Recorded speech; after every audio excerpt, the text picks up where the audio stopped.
It's Friday, and it can only mean one thing. It's time for the Movie Pope Show. And here are your hosts, Lee Suchek and Luka Suar. And now, let's make some noise for the gruesome twosome, the pedantic pair, Lee and Luka.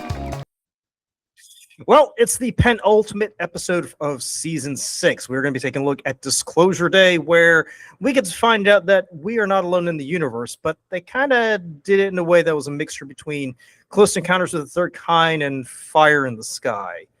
Don't know how I feel about that combo. But before we dive in, remember to like, comment, subscribe. We are slowly growing our audience, so if you can't hit that subscribe button, help us get to 500 by the end of this year.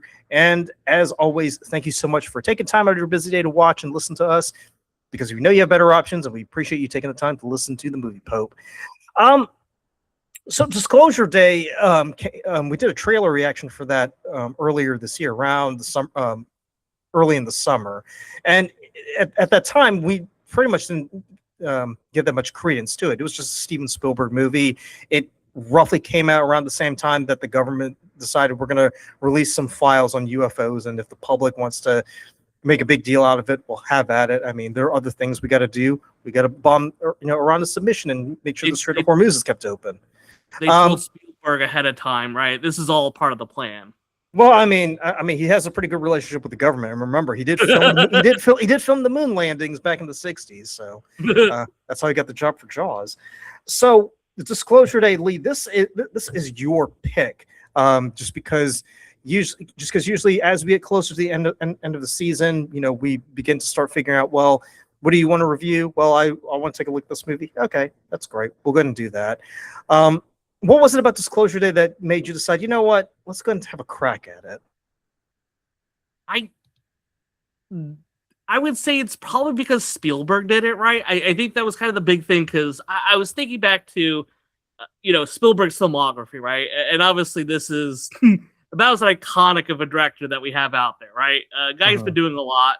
The last thing he did was The Fabelmans, right? Which, I thought was good, right? And I thought it was kind of a good touchback to, some of the other, films that I've liked from Spielberg, right? I feel like, unfortunately, for a while, it's been, kind of been some misses, right? So I was like, hey, let's check this out, right? I think it's kind of a cool opportunity to, see what we got here. And yeah, that's why I kind of went with it, right? So, plus it's got aliens in it, right? Who doesn't like a Spielberg aliens film? So, well, this is also a thriller, and Lee, I know you have a predilection for thrillers. We've reviewed a few movies, over the past few seasons where you have explicitly stated that you enjoy these types of movies. I know a movie that we reviewed not too long ago was A Few Good Men, which kind of has a bit of a thriller, legal court drama vibe to it, right? Mm-hmm. Yep. So it definitely felt, and judging for the trailer, I didn't know what to really expect with it, right? As we got into the movie, I will say that I was glad that they didn't. Well, I guess we'll just get started with it, right? Because now I'm kind of curious, because as we start the movie, right? I like the fact that I say this all the time in reviews, right? I don't like it when we have to be spoon-fed information as the audience, right? I always find that obnoxious. It's like the directors, writers nowadays don't trust the audience to put two and two together. And I feel like that's always a shame, right? So I like for this, they really just kind of jump into it, right? Because we kind of start off at a wrestling match of all things, right? And we're introduced to really one of our two main protagonists, right? And the first one that we meet is the Daniel Kellner, right, played by Josh O'Connor, right? And Daniel, he's trying to get back his kidnapped girlfriend, Jane, right? So we already kind of have, we're jumping, right into the deep end of this, right? So this character, Daniel, has a kidnapped girlfriend, and he's trying to get this back from this clandestine organization called Wardex, right? So Wardex is led by our primary antagonist, right, Noah Scanlon, played by Colin Firth, right, who I always like Colin Firth, right? I give mad props to him. Great actor.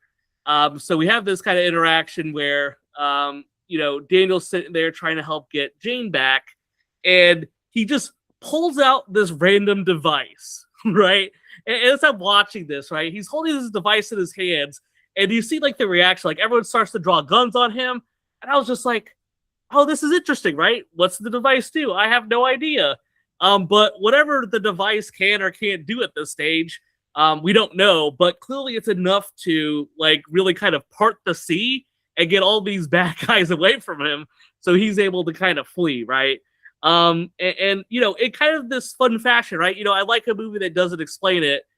What was your first reaction to seeing the device? Like, what did you think it was gonna do, right? Because I'm like looking at it, it's just kind of this like weird, like I don't know, like cylindrical like object. Like it doesn't look like anything special. And I'm like, you know, is it like a gun? Does it shoot lasers out?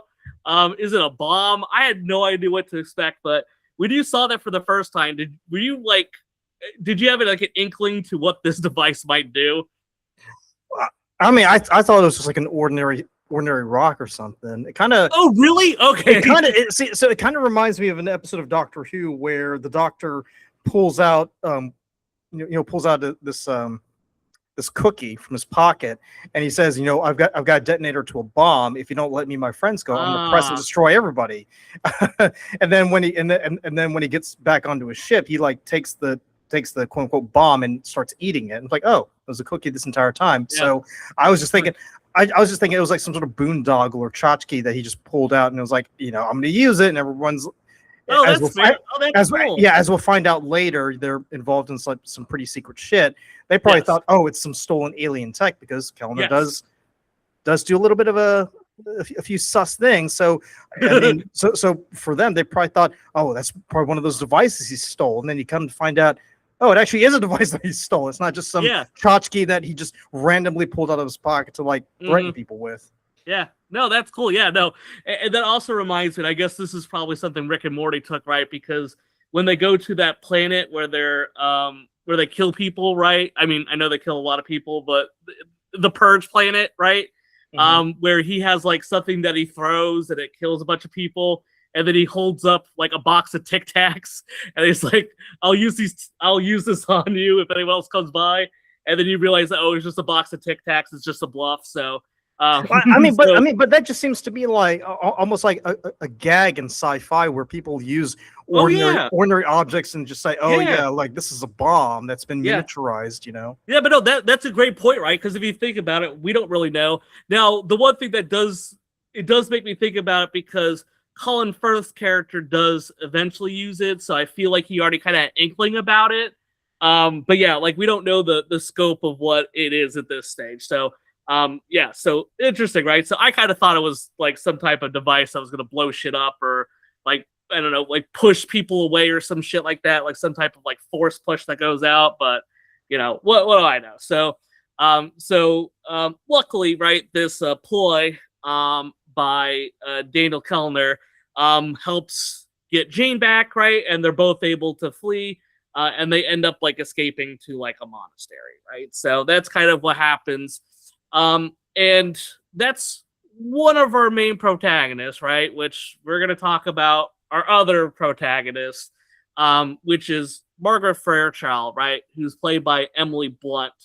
And she is a meteorologist, right? So we kind of just follow Margaret through her day of getting ready for work. And we see this cardinal fly into her apartment, right? And she looks at this in a very creepy way. And it's like, okay, something's up with this cardinal. What it is, we don't know. But all of a sudden, once she sees the cardinal, right, some weird shit starts to happen. So first, she starts speaking a totally different language, right? Much to the confusion of her boyfriend. So she starts to just talk in another language, right? Super weird, right? But then she leaves to go to work, right? And she ends up getting pulled over. And when she gets pulled over, she starts to read the cop's mind, right? That pulls her over. So I'm like, okay, a lot of things going on here, right? So we got a character that all of a sudden could just say, you know, understand random languages. She's able to read minds, which is a hell of an ability, right? So a lot of interesting things are kind of happening with it. So as she shows up to her job, right, to do to, you know, talk about the weather, as a meteorologist would do, She kind of has this like weird. She kind of has this like weird interaction with the during the broadcast, right, where she starts to kind of like do these, I don't know, I guess weird clicking noises, right, which I feel like is like a constant alien trope, right? They always talk in like clicks and things. I think like signs where they always like doing shit like that. So so she kind of ends up kind of doing this during a broadcast, and she passes out, right? So she's taken to a hospital, and outside the hospital, we see that there is a group of these people from Wardex that are outside. Now, we don't know that they're Wardex, right? But who does know they're from Wardex, right? Or they don't, she might not know at this stage what Wardex is, but she knows it's not who they say they are, because she's able to read minds. She can infer, like, hey, these people, they're not what they're supposed to be, right? So she, with the help of her boyfriend, played by Wyatt Russell, right? And I just call him Wyatt Russell because he's not in the film long enough to know his name. So she and Wyatt Russell escape from the hospital, right? They eventually make it to like a gas station. Wyatt Russell, very freaked out that, she's saying all the shit that she is. She's talking different languages. She's, saying that she could, read thoughts and everything like that. So he's kind of freaked out. So he does what probably a normal person would do and be like, hey, hospital, I'm with my, crazy spouse. Something's not going on here. I need to bring her back. But unfortunately, Margaret figures out that, hey, this is not going to work. And she goes along her merry way to kind of continue her story, right?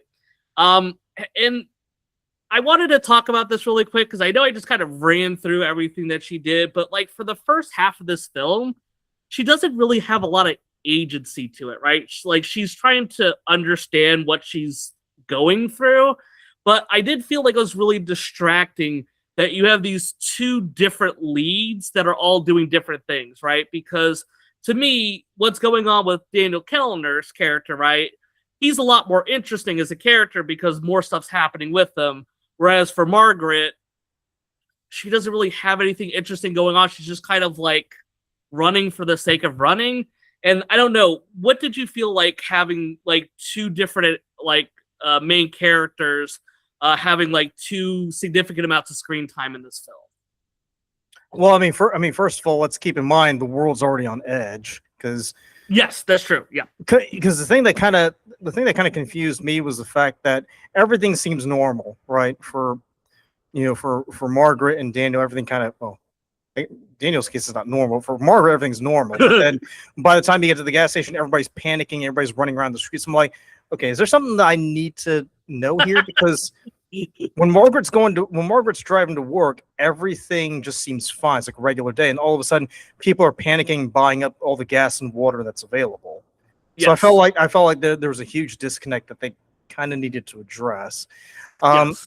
I really didn't have that much of an issue just because everybody's going off and doing their own thing. It's just more interesting to see how they converge, really, at the end. Yeah, and I think my only, and by the way, great point about that, right? Because like they do have like her kind of pseudo interviewing or talking with someone at the beginning, so like you do know that there is something else that's going on that they don't really explain very well. So there is something else that's happening. I think my main gripe with Margaret, for the lack of a better term, was it just felt like for the first half of it, she wasn't needed, right? And this film is very close to 2.5 hours, right? And I feel, when I go back to thinking like, hey, what sort of stuff was needed, I felt like there's a lot in there that probably I would have wanted to see them maybe get tied in a little bit earlier than what happened, right? So, but not a huge thing, just something that kind of made Margaret's story a little bit more boring than what's happening with Daniel. So it just seems kind of weird that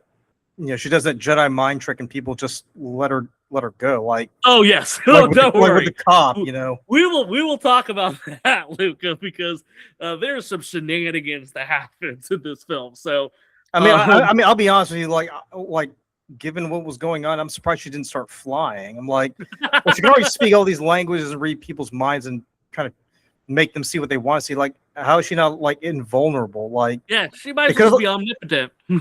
Yeah, I mean, like someone could have like taken a shot at her and she catches the bullet. She's like, oh, that's interesting. So yeah, so that's Margaret, right? So we got Margaret and Daniel. These are two characters that are gonna be critical, obviously, to the climax of the film. But just know we got two of them kind of going on, and we kind of go back and forth between them. So Daniel, right? So he's with Jane, right? So they go to a monastery, right? And we find out that Jane, I guess, was a nun in training. No problem with that. I was just like, okay. A novitiate, yeah. Yeah, and kind of interesting. And then we have Daniel, so he tries to leave in the morning, right? But Jane decides to go with him. And I have to admit here for a second, right? If I was with someone and they caused me to get kidnapped, would I want to stay with them, or would I want to be as far away as possible from them? What do you think, Luka? Are you okay with getting kidnapped, or would you be like, hey, maybe this is not for me? she must really, really love that guy if she was willing to go through all of that, and especially what we're going to see later on down the road. Yeah, it was weird. Is like they kind of talk like they're boyfriend and girlfriend, but I get the feeling that they've not known each other for very long, right? Like I didn't really get the vibe that they've been great together. But and initially, right, when I saw this happening, I'm like, Jane's a plant, right? I thought that she would be working with Vortex and something like that. It's not nearly that cool. But that's initially what I thought, because I'm like, God, this character is so weird. Why would she want to do all this? But whatever, right? We'll go with it. She's also very one-dimensional. Oh, yes.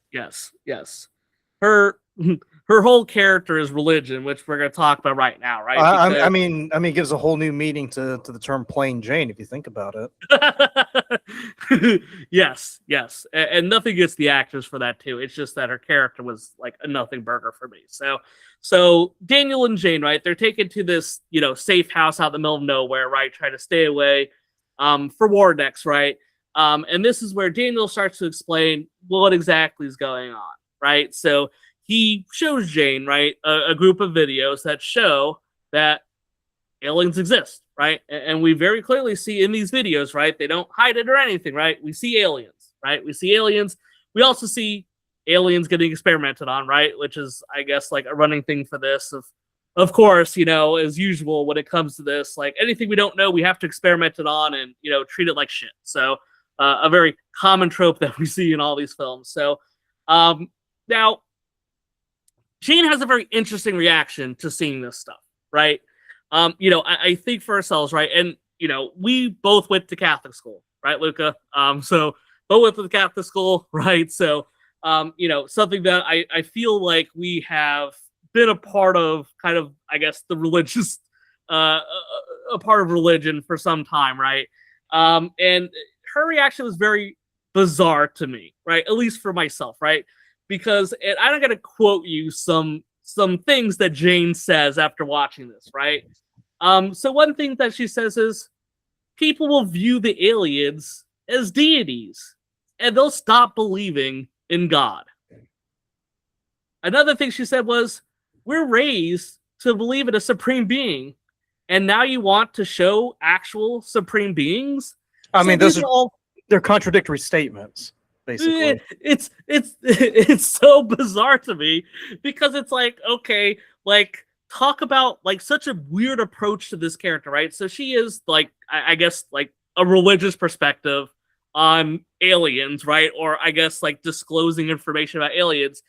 And it's such a bizarre thing to see, because it's like, do I feel like other people that are really religious feel like this, right? I don't really know it. I feel like the answer is no, right? Like, how many people would have this reaction that, oh, if I saw aliens, now I'm going to stop believing in God? Why? What does aliens have anything to do with believing in God? And then she starts talking about how they're like supreme beings. I'm like, what makes them a supreme being, right? They're an alien from outer space. What makes them supreme? Hell, we see a bunch of times where they're crashing into shit. That doesn't really make them seem very supreme when they're crashing into the planet, killing themselves, and being like, I don't know. Her whole thing is so weird to me. And I was like, who actually like feels like this for religion, right? There's so many different religions out there. You got so many that believe in, multiple gods, tons of gods. I know a huge thing that popped up during college, right, was like the Church of the Flying Spaghetti Monster, right? So I mean, like, there's so much random shit that's out there, and I don't know. Her character really just bothered me because not only is she one dimensional, everything she said just sound stupid to me. So It's a fallacy because she's basically claiming one position and then contradicts herself, in the very next sentence. So how is it that people that believing in aliens makes you not believe in God, but then you believe that the aliens are, de facto gods? So those two. I mean, unless she like has a very weird rationale that she's not telling anybody, they don't make any sense. I mean, it's kind of like those people who believe that all the gods that you've read in holy scriptures, whether it's Christian or pagan or whatever, they were actually encounters with the extraterrestrials. I mean, a classic example is the book of Ezekiel, where people could look at the passages like a wheel interlocking with a wheel, and some can say, oh, that's actually an alien spacecraft, or a creature with the head of an ox, head of an eagle, head of a lion, head of a man, on one head. Some people will say, well, that's actually, an alien species that Ezekiel just happened to, catch when he was just sitting by the riverbank. So, I mean, it's nothing old, really. It's just them regurgitating just a bunch of conspiracy theories and slop for this. It's not too. If you think about it, it's not too dissimilar with what Ron Howard did with the Da Vinci Code, where basically he was just regurgitating the same conspiratorial nonsense with, except here it's about Christ having a wife instead of aliens. It was bizarre, right? And this is not like this is not a knock on religion, anything like that. Whatever people's beliefs are, the beliefs are. It's just so bizarre to me that like that was the path that Spielberg wanted to take this religious character, is to go this way. And I mean, it's a pointless path, really, because it doesn't. Yeah, right. Because it doesn't accomplish anything. There's no payoff at the end. Yeah. Like, So unless he like had an ulterior motive to do this, it really didn't add anything to the plot. Unless at the end Jane decides to do what the people at Independence Day did, climb aboard a building and welcome these aliens, only to get vaporized at the end. That'd be interesting. Yeah, there was a lot of interesting things we could have gone with, and I feel like every time the path was not to take it. So we had the two of them, right? Daniel and Jane hanging out this farmhouse, and they're trying to lay low, right? So now we go back over to Scanlan, right? So remember, this is the evil guy from Mordex. So he starts to use one of the devices they have, right? And they just call it the device, right? It doesn't have a specific name. So just know that I believe there's 3 total in the film, right? There's 3 devices because there's kind of 3 slots for them. So just know that there's multiple devices out there. So one is with Jane and Daniel. One's with Scanlan, and I don't know, the other one's somewhere. So don't worry about it. So. Was with Hugo, I guess, because Hugo. Oh yeah. Presents it to him later on. Yeah, so that's a good point. So yes, there we go. Thank you, Luka. Hold on, because another thing that kept cropping up was Daniel's talking to Hugo, but yes, for the longest time you have no idea of what their relationship is or who the fuck Hugo is. Yeah. Hugo's like, don't worry, Santiago's coming to get you in the morning and we'll take you to a safe house. I'm like, so is he like a government agency or is he like a psyops or what? Yeah, this guy Hugo, and honestly, Luka, I didn't even know where to put him in this discussion because he's so he's just behind the scenes in everything, and it's hard to really pinpoint. I never really even understood how he knew all this shit. He just seemed to have all this knowledge, and it's never really explained why. He's such a bizarre character. Not to mention he also seems to have a bunch of resources at hand, and because apparently they're able to set up all these safe houses, and apparently they can give them all these burner phones, which they can just destroy at random without any second thought. Yeah. So there is this guy named Hugo, right, who does look like he's kind of working in connection with both Margaret and Daniel. To what effect we don't know at this stage. And honestly, by the end of it, I probably still couldn't tell you what it is, but we'll probably talk a little bit more about Hugo near the end. But yeah, that is all happening behind the scenes. So thank you for bringing him up, because I guess he was initially the person that was using this device for the purposes we're about to see, before he abruptly left Wardex, right? Because he used to work for Wardex. So Scanlan, right? So he holds this device, right? And initially, you're not really sure what he's trying to do, right? So you see him like looking at an image of Daniel, and as he's looking at Daniel, he's like, I don't know, he's got like, the little mouth guard and everything. But whatever he's trying to do, it doesn't look like it worked, right? So it's like, okay, what is he trying to do with this? Not sure, right? So now he decides, hey, I'm going to focus on the girlfriend, right? Jane.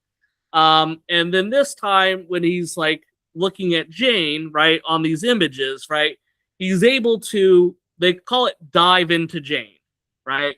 Now, once again, I appreciate a movie for not spoon feeding things to us, but there's times where I have no idea what they're trying to show this device can do, right? So we see Scanlan, right, dive into Jane, and he seems like he can kind of possess her, right? Like, because you see him moving, and she also moves. But then it's not just a possession thing, because then he kind of like, I guess, astral projects his consciousness, and then now he's having this conversation with Jane, and he's trying to like kind of interrogate her to figure out where she is located so he can get to Daniel. So you have all this stuff going on where it's like, okay, so he can manipulate her. Now we're saying that like he's able to like ask her questions. But then it's like, okay, well, why does she have to answer him? I don't really know. Like, she seems like compelled to answer his questions, which I have no idea why she would be, but I guess that's just the device, right? And it seems like she's able to kind of maybe not figure out, but it just kind of happens. She has like a crucifix in her hand, and as she squeezes it and causes herself pain, it seems to kind of like drop the connection between her and Scanlan. Why? I don't know, right? So I guess pain is what kind of gets rid of it. Now, what's weird is that he kind of like shows up and continues to talk with her until she finally divulges her location, and all the while she's, I guess, doesn't want to squeeze the crucifix to cause pain, so she doesn't have to continue to be controlled. I don't know, right? But that's all kind of happening. So now she is being told by Scanlan that she should kill Daniel. And I guess because he's putting that thought in her head that she has to do it or follow through on it.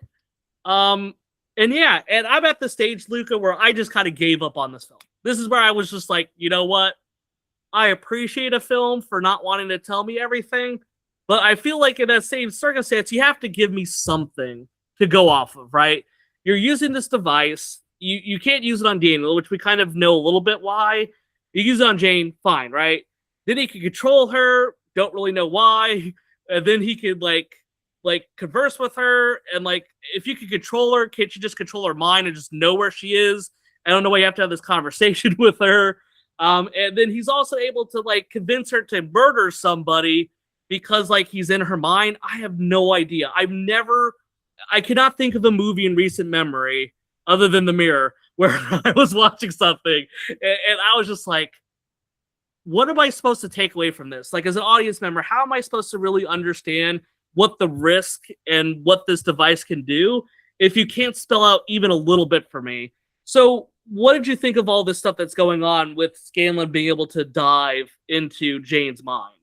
Well, it's kind of like what I told Brendan and Bradley when we did a review of Phase 1 of the MCU. I mean, it's kind of like the Tesseract. Like, it can do whatever you want it to do, depending on the movie. Yeah. So I guess for Margaret, it can restore power to things, and I guess for Daniel, it could blow people up, and for Scanlan, he can, basically possess someone and make them do all sorts of crazy shit. I mean, you really have no idea of what this thing can do because they never really spell out what its power levels are, what it can or can't do. Plus, I find it's kind of like when we did our discussion of weapons, where it's like apparently I guess anybody can run with it. You don't have to be schooled or trained in this stuff. Because I mean, because even though Scanlan nearly dies from using that thing, apparently he just keeps going at it more and more, and it's like I don't know, dude. Like, why does he almost die? Who knows? Well, at this point, I'm like, I hope he does die, because at least then, like, at least they'll close one loop, and I don't have to think about it, ever again. But I don't know. I feel like it's kind of like it's kind of like how a kid, when he learns how to do something, he's like, oh, I want to do this. No, wait, I wanted to do this. No, wait, let's do this. And it's like Scanlan. I'm like Scanlan's like a little kid. He's like, oh wait, no, tell me where you are. Oh wait, no, kill Daniel. Oh wait, no, see if you can do this instead. I'm like, okay, so so not only are you messing with something that will kill you, but you're also mind fucking someone who is in a very vulnerable state. Plus, you have no idea of what you want to do apart from just trying to catch Daniel, which he ends up doing anyway. So, so that whole exercise was basically a huge waste of time.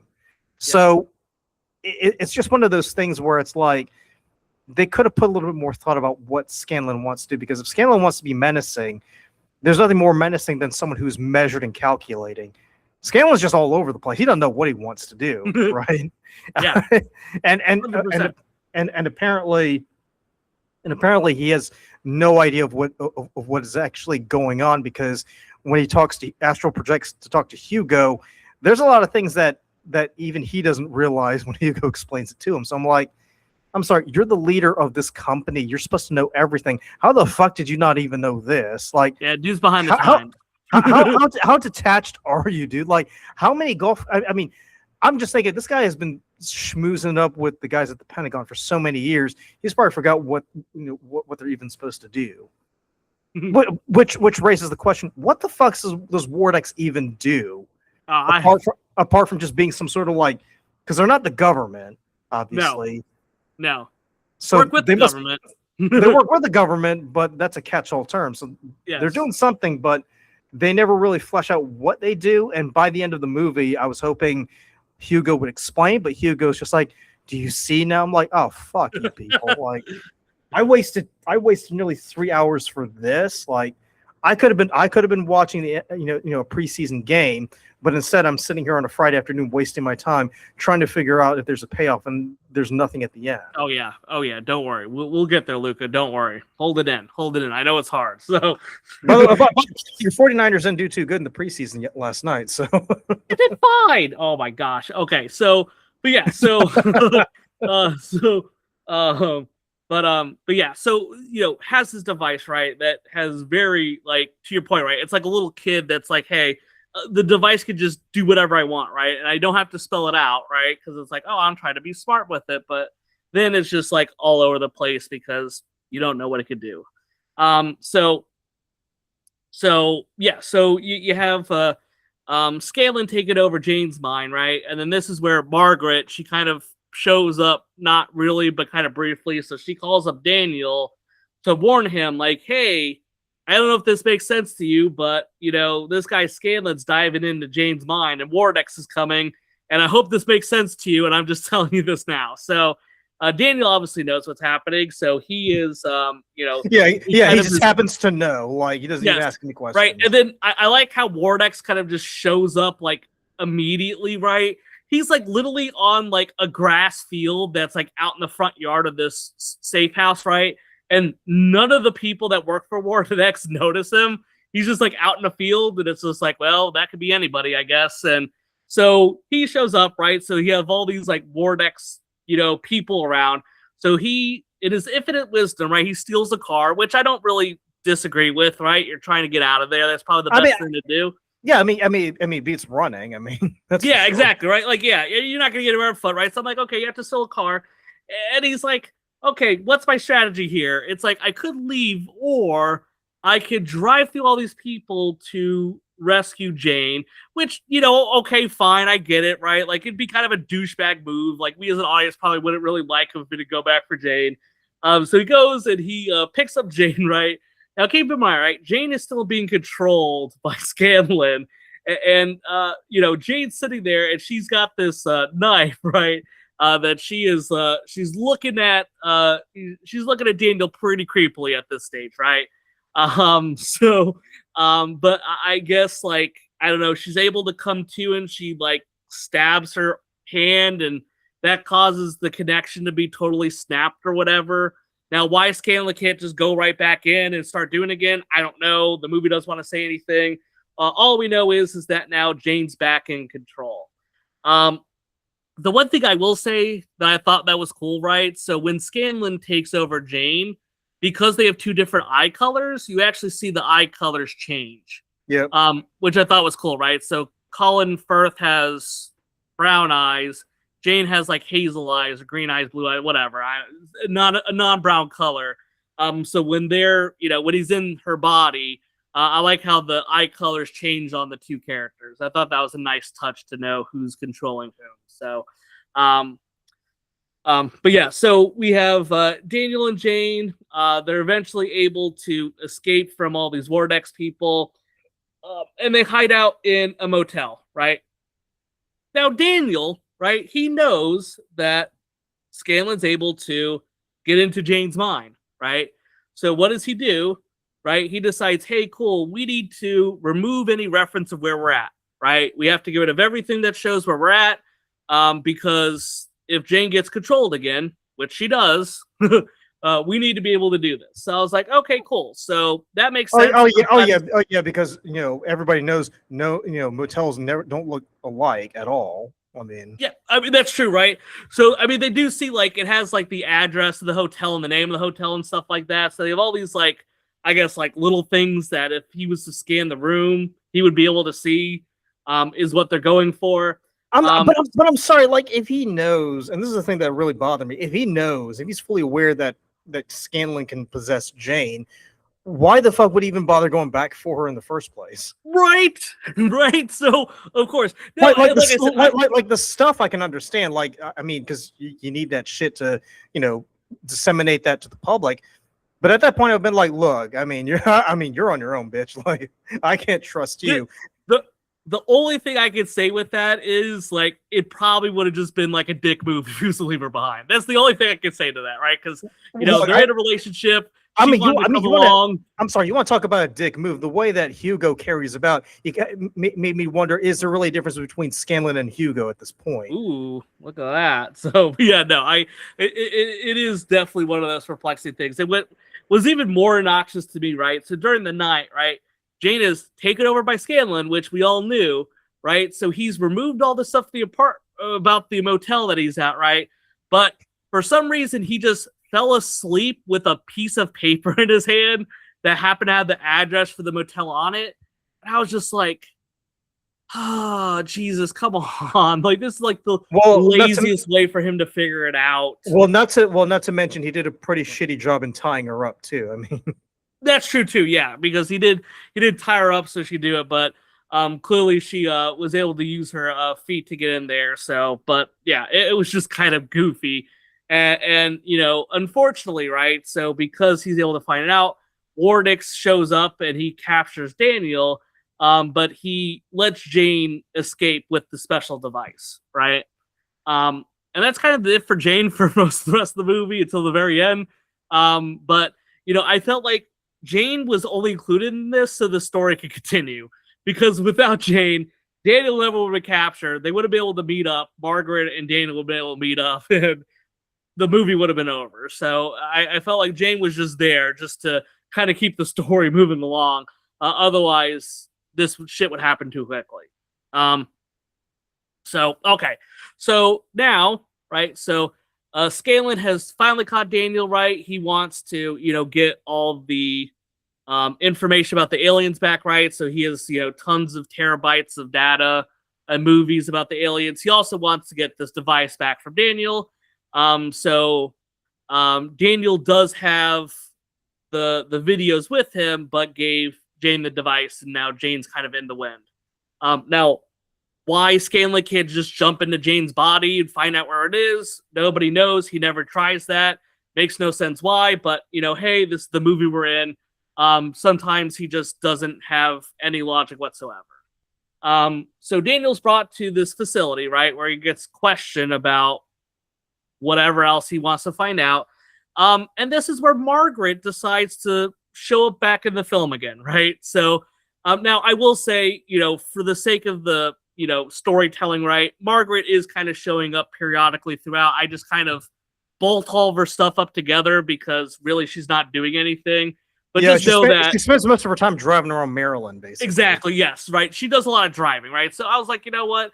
But just know, right, I know it feels maybe kind of like very abrupt for the review sake, but Margaret has been kind of popping up throughout this, right? So, but yeah, so I'm sorry, I just think it's so funny how she spends most of the movie driving around.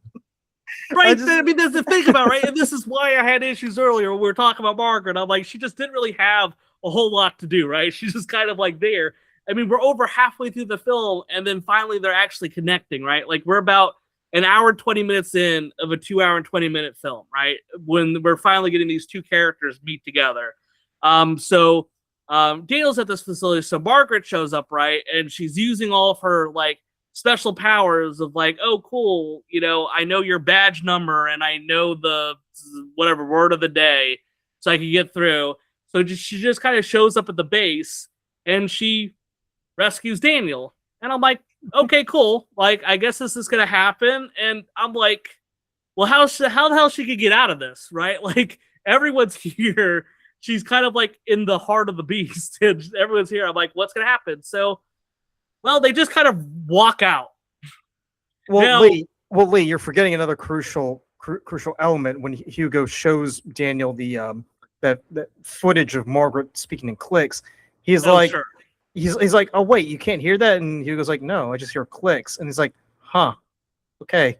So I just hear her speaking English, but everybody else just hears her speaking, clicks and buzzes. Yes, thank you. Yeah, there's things I was just like, you know what? I don't even know if it's worth to talk about because of how goofy this was. But yes, I mean, you want to talk about goofy? That is as goofy as it gets, man. So we have Margaret, right? She's at this facility with Daniel, right? All Vortex is there, right? Like, everyone's there, Scanlan's there, and, like, I guess the way she gets out of this, she just kind of uses emotional manipulation to get out of the situation by appearing as she Jedi mind tricked them. That's what she did. Right. She just, like, appeared as loved ones to all these people, like the guards, to Scanlan, and then they just kind of let her leave. And I was just like, well, what the fuck is going on? Why did you just let her leave? Because she could, like, appear as somebody? Like, all of a sudden you're done with your job? Like, I was just like, why doesn't Scanlan just, like, call up the front gate and be like, hey, this bitch is, like, manipulating people. We just need you to, like, close the gate and we'll deal with the shit later. Like, to be fair, only one guy didn't fall for it. So that's true. Yeah, one guy, right? One guy of this whole group of people who I guess doesn't have anybody that cares for him. And I don't even want to get into his character thoughts. But yeah, like, this one person, like, just got, and I'm like, how could you just, like, let her leave? Because it doesn't, like, it's not like that stops them from continuing to chase after them. It's like, oh, well, I guess because she could turn into my dead wife, I guess I have to let her go, but that's not going to stop me from continuing to chase after her in the future. It was so stupid, and it was such a huge, like, disconnect, and I'm like, I was frustrated, Luka. I mean, it's just like when Scanlan said, "Oh, I want you to kill Daniel," and then later on he captures him. Like, well, what was the point of that then? Because did you want him dead, or did you just want him captured? Like, again, or they can't make up their mind. He's looking for this device that, I mean, if Daniel doesn't have it, he was with someone. I think I would probably just dive into her mind and see where it is. He never does it, right? She's just in the wind. Like, there's just so many times where, like, when you're going to represent stuff in this story, right, and you're going to have a device that can do all this shit, you better have some good writing to back up and justify why people don't use it properly, because it's so poorly put together that it's just like, we'll just use the device whenever it's convenient for the story, right? Which unfortunately makes for a very bad story. I mean, but why would you want to keep using a device that's potentially going to put you in the hospital. That too. Because there's that one scene where after Jane stabs herself in the hand, he goes into cardiac arrest, and everyone's like, "Oh my God, we're losing him! Someone get the crash team in here right away." Yep. Yep. It's honestly, it's very weird. It's very weird. So after Margaret and Daniel escape, right? Well, Noah's like, "Oh, geez, this is really obnoxious to me." So now he dives into Hugo, right? Hugo, which I know brought up very briefly, right? Because it was so weird to kind of put this character Hugo into the story, because he just kind of knows everything that's going on, but I don't really know why, right? And I don't think we really got a good idea about why. He just seems to be the puppet master in all of this. And he just knows oh, Daniel and, Margaret are get together and they're going to communicate and we're going to get them back here. There's just a bunch of things. He just seems to know everything, but I don't know why he knows everything. And I don't think they ever really explain why he knows everything, but he does. He knows everything pretty much. He knows what's going to happen in this story. So Noah dives into Hugo, right? And he's questioning him about what's going on. Because Hugo is trying to bring these characters together, right? And, Hugo obviously knows that Noah or Scanlan, he could dive into people's minds, right? He knows that this is something that he could do because from what I understand, Hugo used to do it to other people, right? So he knows this ability and he knows what this could be. So my whole thing is, right, if you know that this person that you're trying to keep all your secret from, if you know you could be brought into this, why the hell do you have two characters randomly walk into your room when you're being controlled and you have no fail-safe for this?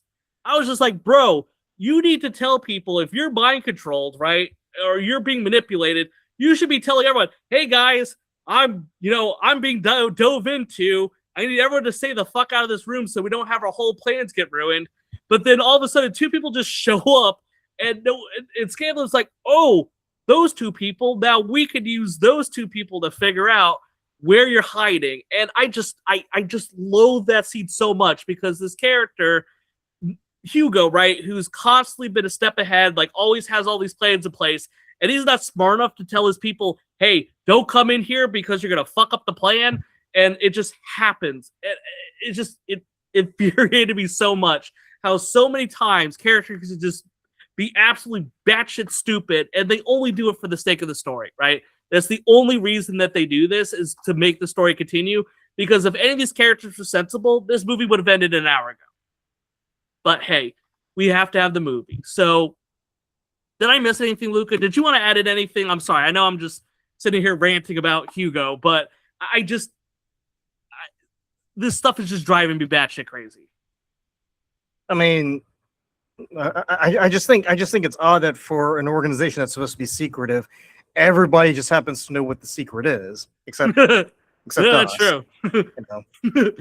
That is very true. It's a secret that it'd be hard to believe that this could possibly get the secret with everything going on. So, I mean, and they also work with the government, so you kind of have to wonder, from a government standpoint, can you really trust an organization where everybody just happens to know everything that they're trying to keep hidden? Yes. Yep. Absolutely. Right. And what's weird is that the people that Hugo works with, they're people that used to work with Wardex as well. And they already kind of know, it's weird that all these people didn't show up today. So they already kind of know, this is weird. I wonder if these people that are not here, I wonder if it's a connection to the fact that Hugo has left. And I guess they never put two and two together.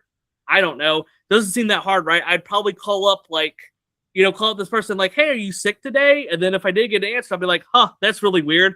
I wonder if this huge thing that just happened where a whole bunch of our stuff was stolen, I wonder if it has anything to do with these 12 people not being here. Jesus. Oh my gosh, look, you just brought that up too. That's causing I have a brain aneurysm. Well, don't forget too, because at the beginning of the movie, they're like, oh, 12 people didn't show up today. I'm like, yeah, that's a pretty conspicuous number. Yes. It's pretty noticeable. You didn't find that sus one bit that a dozen people didn't show up for work that day. Yep. I guess no one has any like communication. Like, hey, I'm a manager, right? So like, when people call out for my position, right? My people, they have to text me or call me or something just to let me know that, hey, I'm not going to be in, right? Like, literally, that's like the bare minimum that people do for every job, right? But if you work at Wardex, I guess they don't give a shit. If you're not there, whatever, no problem. It's crazy. Okay, but okay, I'm trying not to get too off the list here. So, okay, so Margaret and Daniel, right? They've now found each other, right? They've escaped from that facility that Scanlon brought them to, and now they have ran into Hugo's people, right? That bring them to this warehouse, right? When they get to the warehouse, right, we find out that Margaret, right, her old home has been kind of recreated. That is really creepy. I'm sorry, that was the creepiest thing. Very creepy, right? Very creepy. Now, and my first question would be, why is it here? And it was all built, right, so she can recall this event that happened when she was a child, right? Now, here's the thing, right? This event that she experienced as a child, she doesn't remember it, right? She doesn't remember it, but for some reason, she's constantly like brought to tears about like what's happening, or like she doesn't want people to like talk to her about it, which once again makes no sense to me, right? If because that would imply that you do remember it. Right. Like there's something that's not clicking here on any level, especially because like if someone say like, hey, do you not remember this? Like I think I'd be kind of invested in understanding why I can't remember such an event. Like, it's just weird, right? Like, she just is, like, brought to tears about finding out what happened, but we don't even know why it brings her to tears. It's the most bizarre thing, but whatever, right? So the device, right? Which, once again, that's just what they call it, the device. So we see Margaret and Daniel, right? They kind of, like, clasp hands with the device in the middle, and this helps them recall memories that they had as kids. And we actually found out that both of them, right? They actually encountered aliens as kids, right? So they were both together getting whatever happened, right? So Daniel got like, I don't know, magic math powers, and that's what he got. And then Margaret got all the cool shit, like be able to read people's minds. They just got, I don't know, random abilities, right? It doesn't really matter because we never really understand the full extent of what they can and can't do. So, but they both got like, I don't know, special powers from the aliens, right? So just go with the flow. So no question as to why that happened, or no idea why were they selected. Why is it that it seems like Daniel, he's had his powers since like college, so he's had it for 10 or 15 years. Margaret's only had it for like 24 hours. I'm sorry. I'm sorry, but if you got abducted by aliens and you were given like superpowers, I figured you'd be stoked about it. Like, why are you going around being like, "Oh, can't talk about it. It's too traumatizing." I'm like, lady, you can read people's minds. You can. I know, right? I mean, she talked her way out of a ticket, for God's sake.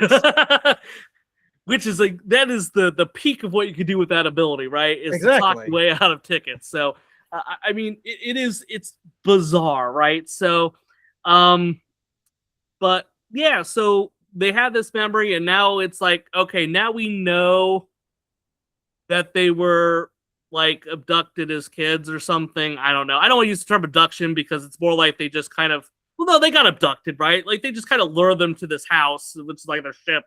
So the Hansel and Gretel house. Yeah, exactly, right. It's the Gretel house. Yes. So yeah, they kind of got abducted. So so now I guess they know about their past. So that's done now. Whatever. I don't even really know how that ties to the story, but now they know about the past. So now Scanlon, he's like, oh, cool. Now we found out where you are. We know that you're at this warehouse because, Hugo doesn't know how to tell his subordinates to stay out of the fucking room when he gets his mind jumped into. So he finds out that they're there. So what happens from here? You have this little warehouse. There's not really any exits. You have a giant house in here. What are you gonna do?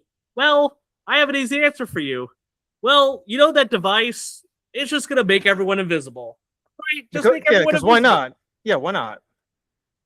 Again, Right, it's like the Tesseract. I mean, it could either transport you into space or give you superpowers, or it can vaporize you, or whatever. Yeah, whatever, sure. Now it's just going to make everybody invisible, right? Which now I will say they did hint at it a little bit, right? Because like when Scanlan was like jumping into people, his other henchman guy like picked it up and it made him go invisible. So they kind of at least show that was a thing that could happen.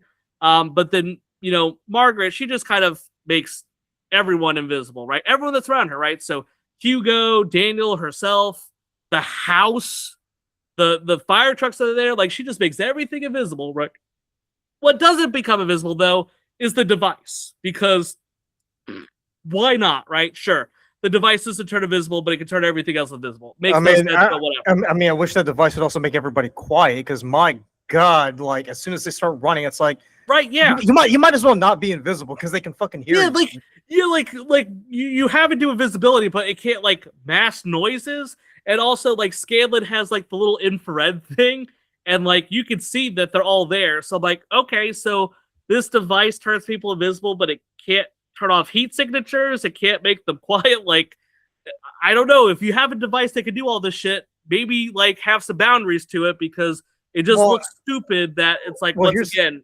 Well, here's the easiest thing that Scanlan can do. He could just have his men start shooting into the house. Oh yeah, of course. Yeah, absolutely right. Could have done that.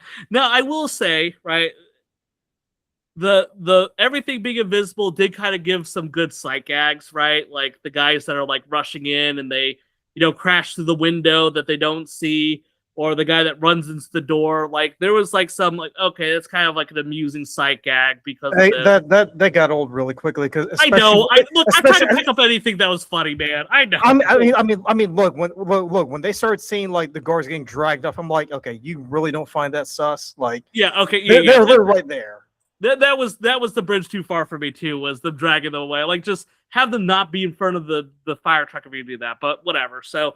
But yeah, so they escape in fire trucks, right, using the device. And I guess like the device has like a certain use capacity, because once they all escape, the device kind of just crumbles. So there. So now they don't have a device anymore, because it got used up.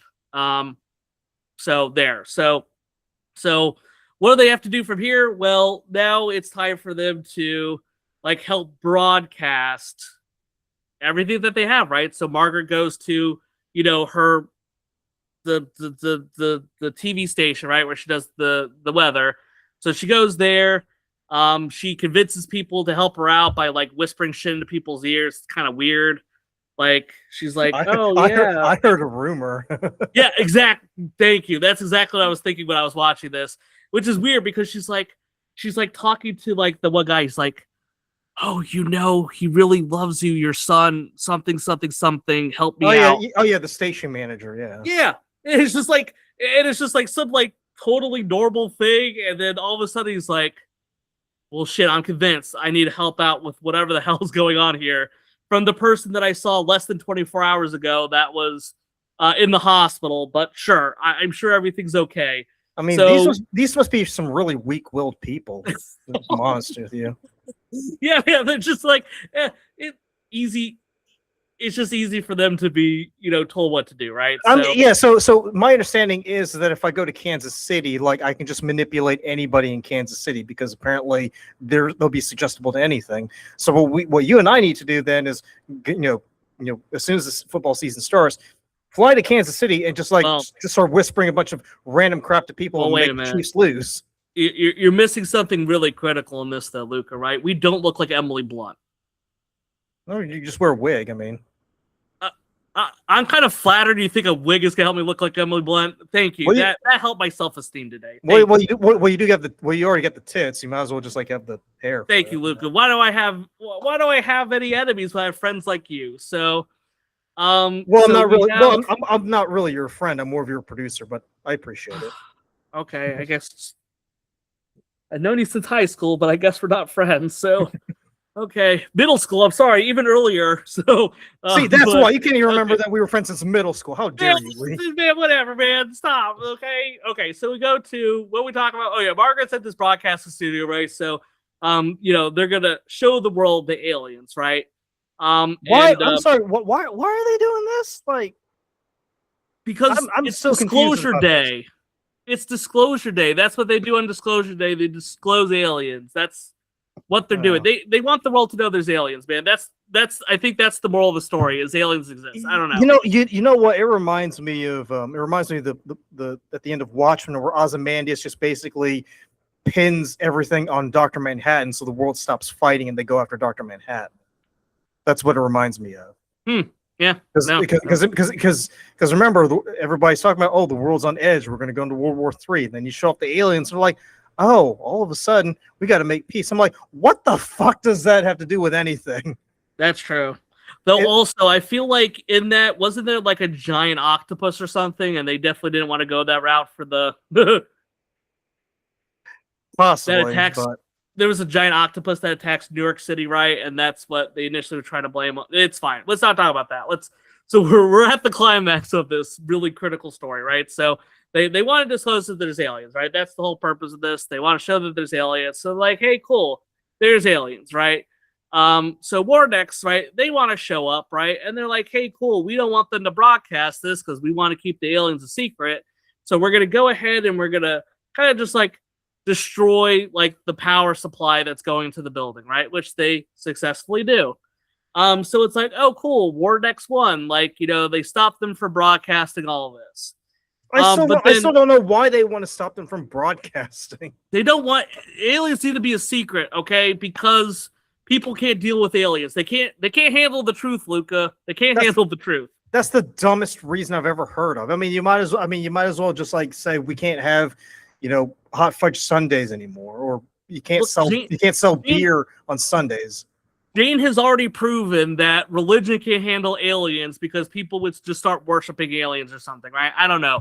This is the world we live in, okay? I can't help you with this part. So, I don't look. I don't live in that world. It's Emily Blunt and Josh O'Connor live in that world. Yeah, that's true. That's true. I feel like it's very much an alternate reality for us. So, yeah. So the Wardex, they managed to destroy all these systems, but we have an ace up our sleeve, right? So Jane, who's been gone for the movie for about an hour, right?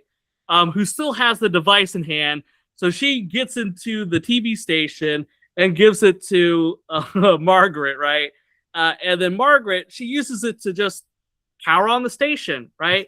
So she powers on the station. So now, they're showing this stuff, and then they're like, hey, cool, we have to talk to everybody. So they start talking to like all the other things. So like, hey, NBC, check this shit out. Hey, BBC, check this out. Hey, Al Jazeera, check this out. Whatever the fuck's out there.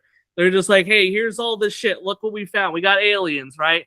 So then, they're showing all the aliens. And it's like, oh my gosh. And and I know she has a very small role, right? But like the actress that's like the news anchor that's like, I don't know what to say right now.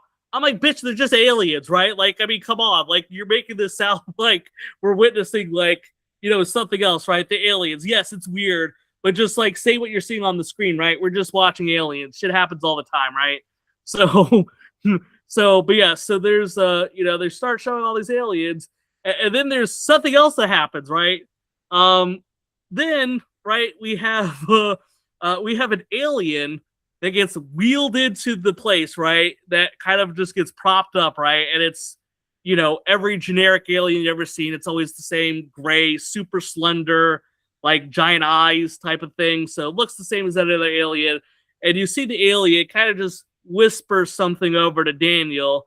And I guess it was like, okay, I guess now that Daniel has it, now he's going to tell Margaret. And then Margaret kind of ends with this like broadcast, but then doesn't say whatever the fuck the alien said. And that's how the movie ends. It ends on a random cliffhanger. And she said, listen. Oh, that's true. Yeah, she just said, listen. I apologize, right? She says, listen. And then that's the end of the film, right? What do the aliens say to her? I don't know, right? We have aliens there. That's there. I don't know. And that's...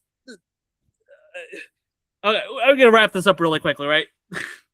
This movie had a lot of cool things that I kept wondering what the build-up's going to be. And it's something where the build-up is just the movie, right? There is no payoff to this. The payoff is pathetic, right? It's literally nothing, right? At the end, right? They introduce all this stuff in the film, right? They don't explain anything with it. And it's not like even like as an audience member, you could glean what they're trying to do with it because the device that gets used, it just is magic properties to do whatever the fuck you want, right? You want it to turn a whole bunch of people invisible? Sure. Do you want it to like mind jump into people? Sure. Do you want it to like make people not be able to make a whole bunch of noise? No, it can't do that, right? It can make you invisible. It can't make you stealthy, right? So if you're heavy-footed, you're screwed because the device is not going to help you, right? Well, it could also put you in a cardiac arrest too. It's pretty good at doing that. That's true too. Yes, it does have this negative effect on you, which whatever that is, who knows, right? Also, like if the host is like gets like hurt, it also impacts your ability to do stuff. Who knows, right? It just changes all the time, right? I thought that you have these two different character arcs going on. We got Margaret and Daniel, right? Daniel actually had interesting things happen to him. Margaret had a whole bunch of weird things happen to her, but like the story barely even touches on her because Daniel's story was to me more at least engaging, other than like, she's just driving around the countryside while Daniel's having to deal with all this Vortex bullshit, right? You have a character like Hugo that he just is like the master of everything, right? He constantly shows up, he gets them all together. How the hell he knows all this shit? I don't know, right? I guess he's like an alien whisperer and like just knows everything. Whatever, right? That's what Hugo is. And Jane is one of the most obnoxious characters I could think of in a film in quite some time, right? And it's nothing against the actress, right? It's just that the whole character is just there to propel the story, right? If Jane's not in this story, it's not there, right? They bring up this weird religious angle with her that is just nonsensical, where like all of a sudden like having aliens appear is somehow going to crush religion. And then I like how she called up like her little nun friend, right? And I like how she's talking to the nun friend. She's like, oh yeah, well, it's God's creation on Earth. And she specifically says that because I guess they knew, or the nun friend knew, that she was talking about aliens for whatever fucking reason that she would have known that. But like all of a sudden, oh no, it's cool, just don't worry, right? Like aliens, they're fine, right? God, made us on Earth and also made the universe, so God made aliens. And then she's like, oh, that's really interesting. And that's why she shows up at the end of the film, I guess, to deal with this. I don't know. But everything was just stupid. And then, oh yeah, Scanlan. Let's not forget Scanlan, who just like lets them leave, even though he wants to like capture them this whole time. He just like, hey, cool. Margaret turned into my, dead spouse. Oh God, I don't know what to do. I guess I'm just going to let her go. I'm still going to try to capture her later, even though I guess she's just going to do the same shit again. Who knows, right? And the worst thing to me is the payoff is just nothing. The payoff is like... Well, another thing too is that Scanlan, like, he didn't put up that much of a fight near the end either. No, he's just like, yeah, he just pulls up a chair. He's just like, yeah, I guess he beat me. After all that, he's just like, yeah, fuck it, right? I guess his conversations with Hugo were like, oh, I guess I shouldn't worry about this, right? Like his friend Hugo kind of talked him out of it or something. I don't know. And all of it was just to show like alien footage and show like, oh, aliens are real. And then when you actually bring an alien in, whatever you wanted to have with it was just, hey, we'll just leave it to the imagination of the audience, right? And like I said, the movie was just, it was all over the place, right? I appreciated like doing something a little bit different, right? And I liked the fact that they were trying to, kind of create all this stuff out of thin air. The problem is that it just was executed in such a poor fashion, from the characters not understanding what, any of this stuff does. And really, I didn't even understand what the point of it was by the end, because it all just seemed like, oh, we're just going to prove that there's aliens. And then that's the big payoff, is that there's aliens. The problem is you already spoiled that there's aliens in it back at like the 30-minute mark of the film. So we as an audience already know it. So like, it's not that I would say it doesn't have that much impact. We've already seen this happening to show it on later, right?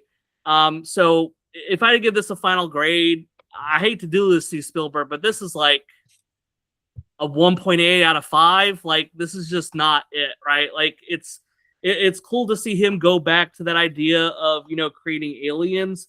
But man, it just felt like everything in this was botched. The writing was poor. I mean, nothing wrong with the acting with it, but I just feel like there was just so many plot holes in this. You could have driven a fire truck through it. Yeah, I'm probably gonna give it a 1.5 out of 5. I mean, Poor Spielberg, man. We're roasting him today. I mean, we've said this before in previous reviews, but they kept moving the goalpost over and over again. So I had no idea what they were trying to accomplish because they kept changing everything over and over again. Like, do they want to capture Daniel or do they want to kill him? Do they want the transmission to happen or do they not?